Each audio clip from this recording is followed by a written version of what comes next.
Deixa eu te perguntar uma coisa. Você gostaria de viver de YouTube? Fazer seu próprio horário, trabalhar de onde você quiser e principalmente gerar muita receita? Pois é, hoje é a sua chance. Através do WhatsApp, do Facebook, de tudo que a gente tem hoje para usar, começar a bater de frente com isso, nós mudamos o nosso país. Mas me conta um pouco sobre a Havan, como ela começou. Você falou que começou em Brusque. E como que foi o primeiro passo? A primeira loja? Me conta isso. Como foi abrir a primeira loja? O que você estava fazendo antes também? Nada, vamos lá. Meu avô, meus avós foram operários numa fábrica. Meus pais foram operários numa fábrica. E eu fui operário na mesma fábrica durante 7 anos. Eu me lembro que na nossa época, eu tenho 58 anos de idade, né? E na época todo mundo entrava com 14 anos de idade a trabalhar, que também não morria ninguém. Era o normal, né? Eu vejo muitos pais reclamando, inclusive donos de negócio, dizem, pô, eu queria botar meu filho a ser garçom, a atender a mesa, mas não pode. Se vier algum fiscal aqui, me multa, né? Antigamente ninguém morria por trabalhar. É isso, também tá errado. Então, meu pai, eu sempre fui muito estudioso, eu sou disléxico, né? Disléxico é a dificuldade de aprender a ler nos primeiros anos. Tu também? Sim, eu tenho muita dificuldade em ler. Eu também. Nossa, muito difícil. A professora, quando dizia assim, Luciano, continua a leitura. Eu já ia na aula de português tremendo. Eu já ia mal para a aula de português. Eu sempre fui péssimo em português e ótimo em matemática. Eu sempre aprendi a multiplicar e a somar. Dividir. Essa é boa, né? Eu sempre aprendi muito. Essa é boa, né? É somar e multiplicar. É dividir e diminuir, puta, não aprendi nada. Agora, eu era péssimo em português. E não entendia, porque se eu era bom em matemática e não era burro, né? Por que quando eu ia na aula de português, puta, aquilo me passava mal, puta, amanhã tem aula de português. E aí a professora, eu acho que na 5ª série, 6ª série, a professora disse, Luciano, continua a leitura. Putz, eu não ia, não. E os outros meus amiguinhos lendo atrasômetro, a burocracia. Puta, começava a gaguejar, o pessoal começava a rir. E aí, eu não entendia. Aí eu pensei, pô, o que eu vou fazer? E eu comecei a estudar em casa. Eu comecei a ler gibi na época, né? Livro, tudo que jornal, tudo. Eu vou tentar aprender a ler para eu não passar vergonha na coisa. E isso foi durante até os 12 anos de idade. Então eu sempre falo, né? Eu aprendi a ler só com 12 anos de idade. Imagina se eu tivesse aprendido com 7 anos, né? Esse era o Bill Gates. Tava melhor ainda, né? Tava melhor ainda. Tá com uma carinha então, assim, quem é disléxico, quem tem filho disléxico, tá? Ele não é burro, ele não é malandro. Ele aprende de maneira diferente, né? Procura um fonoaudiólogo. Como é que eu descobri depois que eu era coisa? Porque eu tive filhos depois na escola com dislexia, né? A gente fez simpósio. A nossa cidade tem colégio, a cultura, especializado em quem é disléxico, né? Os Estados Unidos tem escola para disléxico, onde todo mundo é disléxico. Recentemente eu recebi um tudo audiobook. Não, aprende através do silábico. Entendi. Beabá. Hoje é construtivismo, você aprende a ler a letra inteira. Uhum. Isso é um erro do Brasil aí, tem que mudar essa... O Brasil é assim, ó, acho que a França é assim, a parte oeste americana é assim, que aprende menos do que o silábico. Pode crer. Tá? Então, aí a gente mandou professores para Curitiba para ensinar meus filhos a ler de maneira... Não, homeschooling não pode, cara. Crime. É crime, homeschooling não pode. Não pode, você não pode ter o seu filho estudar. Ele tem que estudar só naquela escola quadrada que o Estado fez. Não pode ter outro tipo de escola, não pode, hein, cara. Mas hoje tá mudando. E eu digo pra você, quem tem um filho disléxico ou um filho que tem... Esse filho pode virar um problema no adulto, porque ele foi marginalizado na escola, né? E eu, graças a Deus, depois aprendi e tal. Mas eu saí, então, de pais operários. Eu comecei numa fábrica também. O que a fábrica fazia? Fábrica tecidos. Fábrica Renault. Uma fábrica de tecidos de centenas de anos. Todo mundo lá em Brusque trabalhou na fábrica Renault. Ela eu comecei lá. Será? Eu comprei a fábrica. Tu comprou? Caralho! Legal. E aí, depois de 3 anos eu trabalhei na expedição. O meu gerente me chama e disse, Luciano, eu era chamado lá até de ligeirinho aí eu corria pra cá, corria pra lá. Eu nunca parei. Eu nunca parei para conversar, eu corria nas escadarias, sempre trabalhando, acelerado. Aí um dia ele me chamou, esse meu gerente, e disse, Luciano, você é muito bom para ficar aqui. Eu te arranjei um emprego de vendedor, lá no outro lado. Tu não queres ir para lá? Eu disse, puta, vou para lá. Aí me encontrei. Até hoje eu sou um vendedor. Adoro pessoas, adoro vender, né? E aí depois montei a Van com apenas um colaborador do tamanho dessa sala aqui. Tua sala aqui é do tamanho da minha loja que eu comecei. Caramba. O que tu tava pensando quando tu criou a Van? Eu tô falando assim, não tô falando do que tu ia vender, não. Tô falando... porque assim, a Van tem toda uma identidade, né? Isso veio depois... Não veio nessa primeira loja? Não, a loja num bairro, né? Aliás, antes de começar a Van, como eu fui vendedor, eu passei a vender tudo que se fabricava na loja, na empresa, que era uma empresa de 5 mil colaboradores, grande. E também o carro da diretoria, a sucata, tudo que tinha na Van, era eu que na Renault na época, sim. eu vendia.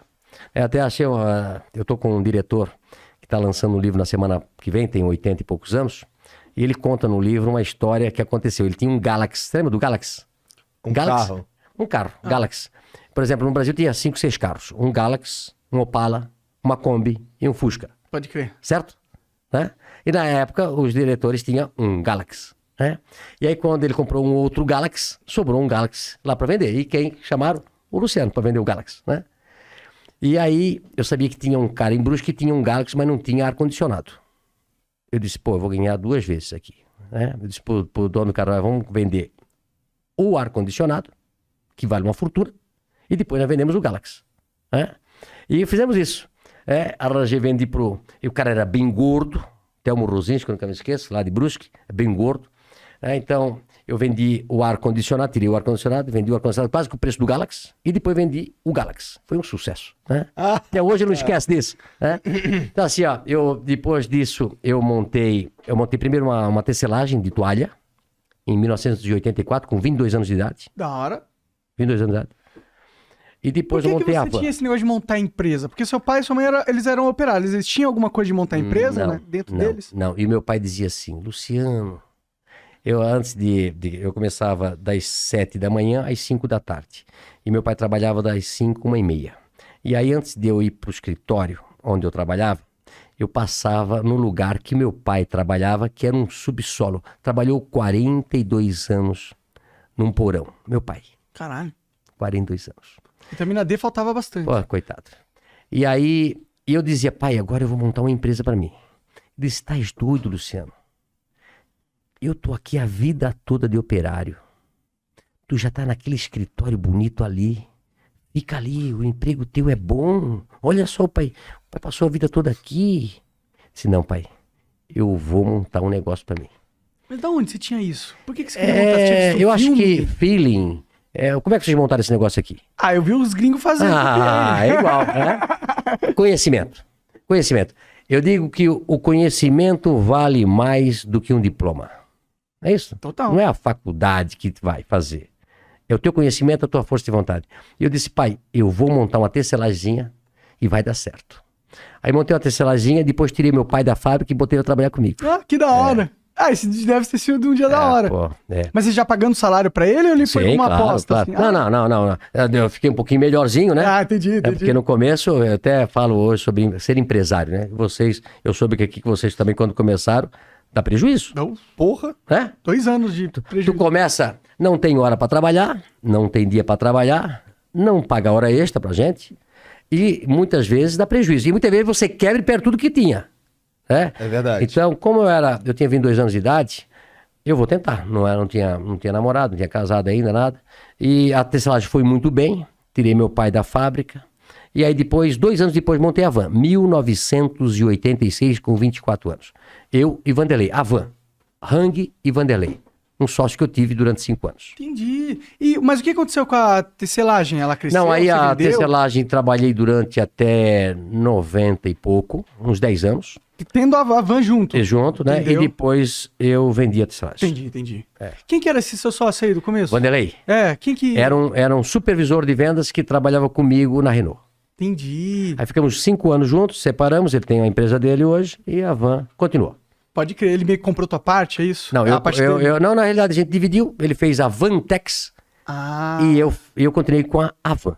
Pode crer. O que faz a Vantex? A Vantex vende tecido ainda hoje. Entendi. Pode crer. E aí, como que foi essa primeira loja?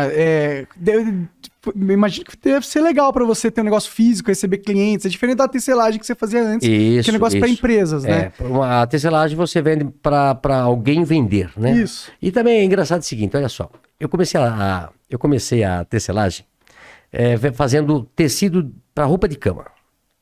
E aí um dia eu fui vender a roupa de cama para um atacadista. Fui eu e meu pai, pobre, sem dinheiro, precisava vender aqueles paninhos para poder comprar fio. No começo assim, eu tinha um Fiat amarelo ovo, 4 pneus quadrados, não tinha dinheiro para comprar, na época era câmara de ar, né? Furava, o pneu já gastou todo, ele solta a cinta, um pneu velho, quando ele está tudo gasto, ele solta a tinta e começa a sair os ferrinhos para fora. É isso? Eu tive carro assim. Um Fiat amarelo, 147. E aí eu fui vender as pecinhas com meu pai. E aí eu cheguei lá nesse lugar e o cara disse, olha, eu pago R$10 essas tuas pecinhas de pano aí. O preço era 20. Eu disse, pô, mas o meu custo é 20, eu não posso vender por 10. Não, mas é o que eu pago. Tá bom. Vendi as pecinhas, precisava de dinheiro. Aí falei pro meu pai, passa esse trabalho todo. Tem que comprar fio, tem que fazer o pano, tem que tingir tudo. Aí me custa 20. Eu venho daqui e venho vender por 10. Aí o cara pega por 10 e vende por 100. Eu disse, meu negócio não é fazer tecelagem, meu negócio é botar uma loja. E montei a Van por isso. Tu acredita?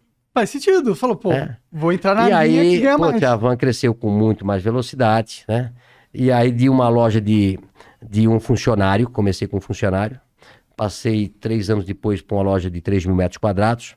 E depois era tanto movimento que a gente fez a primeira Van com a fachada da Casa Branca. Que pira foi essa? Por que a fachada da Casa Branca? Isso também é legal. Olha só. Eu sempre digo o seguinte, que a Van é uma empresa de publicidade, mas que vende produto. Sempre adorei propaganda. Hoje eu coloquei uma foto no meu Instagram de 3 amigos, eu e mais 2 amigos, que fomos em 1988 para a Europa, para viajar. Primeira vez que eu fui viajar com 27 anos de idade. Isso me mudou minha cabeça. Saindo do Brasil, na época, quando você ia para o estrangeiro, era como se você fosse para a Lua, que nem o Jeff Bezos. Era parecido. 1988, o mercado fechado ainda do Brasil, o Collor que abriu ela, né, em 92, 93.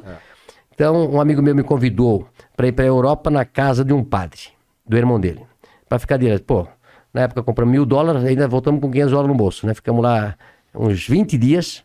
A hora que eu cheguei na Europa, vi aquela coisa toda, eu disse, pô, não vou parar mais de viajar. No ano seguinte, em 99, foi a primeira vez que eu fui para os Estados Unidos. E as pessoas que estão me vendo, 89, né? jovens, quer mudar a cabeça, faça uma viagem. Né? Às vezes até aqui no Brasil, né? O cara de lá do interior, vai para São Paulo, vai para o Rio de Janeiro, vai para algum lugar, e o cara que quer abrir a cabeça, vai para os Estados Unidos. Né? Vai para os Estados Unidos, vai para Cuba. Cuba só vê vai fechar a cabeça. Vai fechar a cabeça, né?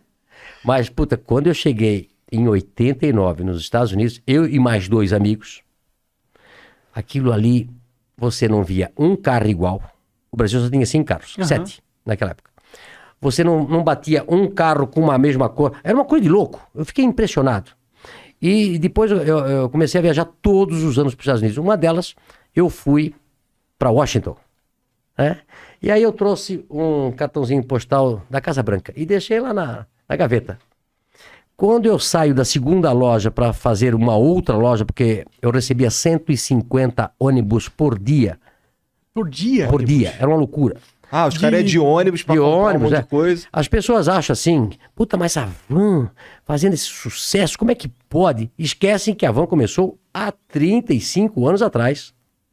De uma lojinha pequena, sempre evoluindo, sempre que eu sou um cara impaciente, né? Sempre querendo fazer diferente.